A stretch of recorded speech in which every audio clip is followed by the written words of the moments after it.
battery protection devices, providing battery holders for all your board-level applications since 1980. Visit batteryholders.com today for more information. This week on WDD's HotSpot, Atelier, Haute Communication and Sunpartner Technologies have united to offer a communication instrument with Perpetual Power Reserve using the revolutionary Wysips Crystal technology, the MERIDIIST INFINITE by TAG Heuer. The Wysips Crystal is a transparent photovoltaic component placed between the phone's sapphire crystal glass and the LCD screen. It uses a thin layer of photovoltaic cells and an array of micro lenses that make the component invisible to the naked eye. The photovoltaic cells charge automatically when exposed to light, whether sunlight or artificial, and powers the battery. For more information, click on the links below. Experts at Newcastle University are investigating Google Glass as an assistive aid to help people with Parkinson's retain their independence for longer. Initial studies by the team focused on the acceptability of glass. They are now working on the next stage of the project, using the technology to provide discrete prompts linked to key behaviors typical of Parkinson's, such as reminding the individual to speak up or to swallow to prevent drooling. Glass can also be used as a personal reminder for things such as medication and appointments.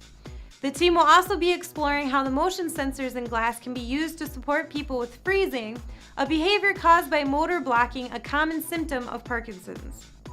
For more information, click on the link below. Musician Imogen Heap has developed MIDI gloves that help her gesturally interact with her computer, making the music experience more exciting. Each gesture-controlled glove contains a Wi-Fi-enabled XIMU board developed by XIO Technologies. They contain an accelerometer, a magnometer, and a gyroscope, which work together with a series of motion sensors incorporated into the fingers of each glove. The sensors track the degree of bend and the spread of the fingers. Heap's latest version of the gloves feature e-textile technology, where sensors and wiring are integrated into fabric.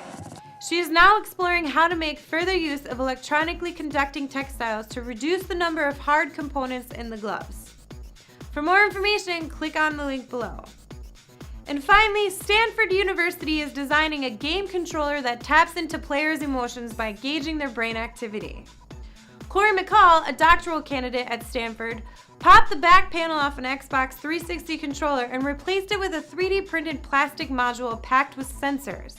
Small metal pads on the controller's surface measure the user's heart rate, blood flow, and both the rate of breath and how deeply the user is breathing. Sounds pretty intense. Another light-operated sensor gives a second heart rate measurement, and accelerometers measure how frantically the person is shaking the controller, because apparently that happens.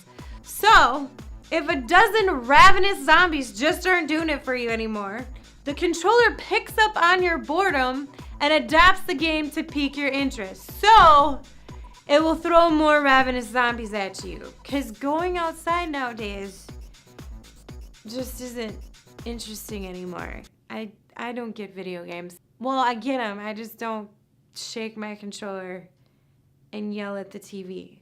Well, that's all for this week. Don't forget to check out more wireless news at wirelessdesignmag.com and be sure to click on the subscribe button.